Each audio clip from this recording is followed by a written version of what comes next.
Welcome, age of vintage society. Arrogant, brash, loud, Jerry Lee Lewis is one of the wildest rock stars to ever take the stage. The image of Lewis madly singing "Whole Lot of Shaking Going On" and "Great Balls of Fire," standing behind his piano, often with one foot on top of it, is quintessential rock. Jerry Lee Lewis's life has been marked by loss, addiction, scandal, and some of the craziest stories in rock and roll history. How Jerry Lee Lewis's career was wrecked by the birth of tabloid journalism. Make sure to watch the video until the end and leave your thoughts in the comments. If you are new here, join our wonderful community by subscribing to the Age of Vintage channel. Jerry Lee Lewis, the wildest man in rock. Jerry Lee Lewis came storming out of the Deep South in the 1950s with his frenetic piano playing and hot and bothered lyrical delivery to become an architect of the new, dizzying genre of rock and roll. Considered a pioneer of rockabilly and rock and roll music, Jerry is known for his innovative and flamboyant piano playing style and catchy, fast-paced songs. A little bit of Little Richard and a whole lot of Elvis Presley, Lewis also became a living blueprint for the rock star. He lived a wild life, particularly on stage.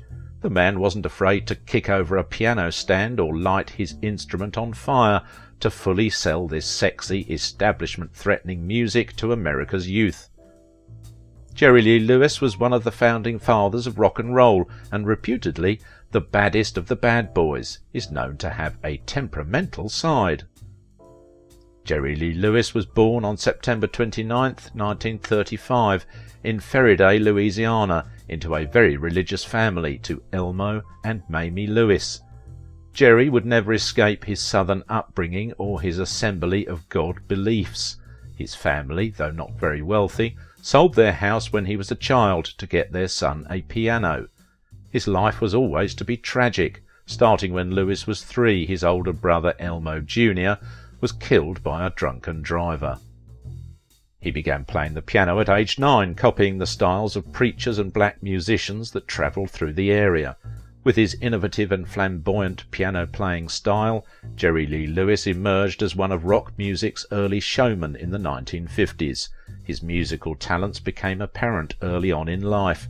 He taught himself to play piano and sang in church growing up. Lewis listened to such radio shows as the Grand Ole Opry and Louisiana Hayride. Jimmie Rodgers, Hank Williams and Al Jolson were some of his early influences. At an early age, Lewis was considered to be incorrigible. As a child, Jerry Lee Lewis considered becoming a preacher. He and his cousin, Jimmy Swaggart, a future preacher and fellow piano player, often sang together at Assembly of God meetings. He was soon expelled. He gave his first public performance at the age of 14, wowing the crowd gathered for the opening of a local car dealership with his piano prowess. With a little formal education, he basically gave up on school around this time to focus on his music. Lewis eventually ended up in Memphis, Tennessee, where he found work as a studio musician for Sun Studios. He signed with Sun Records in 1956 and quickly became a star. He was the first person inducted into the first class of the Rock and Roll Hall of Fame in 1986. While working at Sun, he and Perkins jammed with Elvis Presley and Johnny Cash. This session by the $1 Million Quartet was recorded at the time, but it was not released until much later. In 1957, Lewis became a star with his unique piano-driven sound. "Whole Lot of Shaking Going On" became a hit on the pop, country and R&B charts. The late 1950s were an exciting time to be a rock musician. Jerry Lee captivated people not only with his sound, but with his famous stage antics, such as playing standing up, kicking over his piano stool, and even lighting the piano on fire from time to time. It was during this time that the press picked up his childhood nickname, Killer, using it because of his ferocious presence and the way he knocked out audiences, and the Killer's career had only begun. By the time Jerry Lee graduated from high school, he was twice married and a father. In 1952 he married his preacher's daughter Dorothy Barton, but soon abandoned her to play the piano at Haney's Big House. His second marriage had caused quite a stir when people realised it had taken place 23 days before his first divorce was final. That stir was nothing compared to the one his third marriage would cause, however. Though he had again gotten married before his divorce was final, it also came out that his third wife was also his third cousin, his 13-year-old third cousin. A year and a half later he married Myra Gale Brown, his bass player's daughter, before his divorce was final. A month later Myra had a son, Jerry Lee Jr. Although their marriage license stated that Brown was 20 years old, she was actually only 13 at the time. She was not just 13 and still believed in Santa Claus when she married Jerry Lee Lewis. By 1958, Presley was shipped off to do time in the US Army, leaving an opportunity open for an artist to take his rock and roll title. Lewis was primed to possibly do so until he went to the UK for a tour in May. Lewis, a rising star in early 1958 thanks to smash hits, headed to the UK to play a series of concerts and brought along his literal child bride to parade her in front of the media, lying that she was 15 and not 13 as if that would be any better. That was still shockingly young, and when Myra was asked, she did not help by remarking that 15 was not too young to marry where she came from, where you can marry at 10 if you can find a husband. In a 2014 interview, Myra, then 70, explained her philosophical approach to what had happened to her. "The only problem was that nobody told me anything," she said, "so when a reporter asked me, 'Who are you?' I was the one who let the big old cat out of the bag." All of Jerry's managers told him do not take Myra to England because the British press was known to rip Americans apart.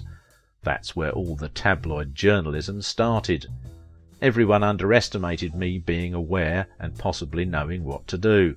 I could so easily have said, "I'm J.W. Brown's daughter." If anybody had told me anything, I could have prevented this thing.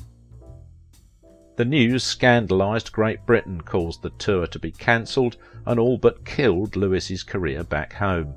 He went from earning hundreds of dollars a show to less than 100 an appearance. His records dried up at radio. Myra argued that the truth behind the tour cancellation was that the British police had told them they couldn't guarantee the band's safety due to the passion of their fans, rather than a response to the tabloid headlines. They said Jerry played to a half-empty house, and they booed and that kind of stuff, she said, and that was not true. As soon as the news broke, everything went downhill. His live show didn't get good sales, and studios were less likely to work with him.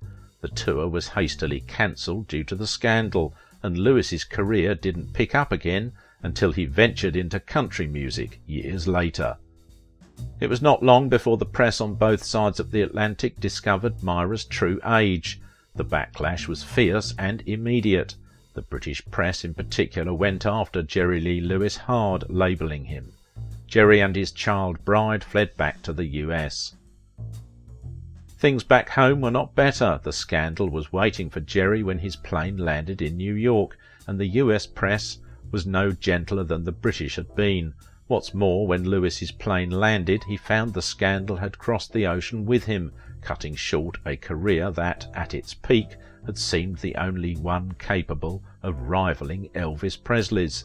The situation was not helped by the fact that his latest single was called High School Confidential. Jerry Lee Lewis had experienced a meteoric rise, and at the peak of his career he was a legitimate rival to Elvis Presley. Now, seemingly overnight, that promising career was snuffed out, and his personal appearance fees took a nosedive from the then princely sum of $10,000 a night to $250. In short, Lewis did not realise that marrying his 13-year-old cousin might offend a lot of people. As for Brown, she eventually divorced Lewis in 1970. In the 2014 interview she reflected, I couldn't believe that they could not see that I was a grown woman. I was only 13, but people said I was more mature than Jerry. My generation was taught to hide under our desk when the bomb came, so you always had in the back of your mind that any minute, any day, life could come to an end. What I wanted was a baby in my arms, a home, a husband, a kitchen to cook in, a yard to raise roses. Yet Lewis is such a formidable talent that over time he has been recognised as one of rock and roll's greatest singers, songwriters and performers. The shocked English and many Americans fail to realise that marriages between first cousins and of girls of Myra Gale's age at the time were not uncommon within the poor white deep South culture that Lewis hailed from. He had already married twice before and was still technically married to his second wife when he married Myra, although Lewis was not an easy man to be married to and had a major abusive streak. It is largely believed that she was the wife he always loved most, and even she says they had 10 wonderful years together. While his career never fully recovered from the scandal, Jerry Lee Lewis has continued singing, recording and playing piano, venturing out into rockabilly and even country music with hit songs like Another Place, Another Time. His 1964 Live at the Star Club Hamburg that he recorded with the Nashville Teens is considered to be one of the greatest live recordings of all time.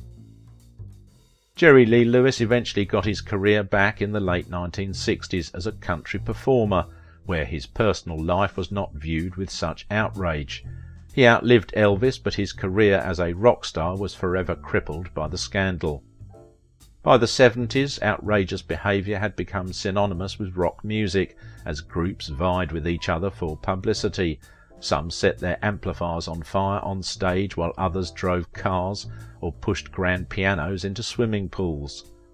It was all about creating controversy, getting headlines, and nothing to do with music. But believe me, the bigger the headlines about rock music, the greater the stepping stones to stardom. Quite what Jerry Lee Lewis thinks about the behaviour of some of today's musicians would be worth knowing. After suffering from bouts of alcoholism and depression, he still had tours, appreciated by some stalwart fans as one of the pioneers of rock and roll. He is remembered by most of us, if at all, for that week in London 50 years ago when his bizarre marital life shocked the nation. If you liked this video, don't forget to give it a thumbs up, subscribe if you are new here, and if you want to support my work, please visit my Patreon page. Now it is your turn. What do you think about Jerry Lee Lewis's life and legacy? He was the father of rock and roll.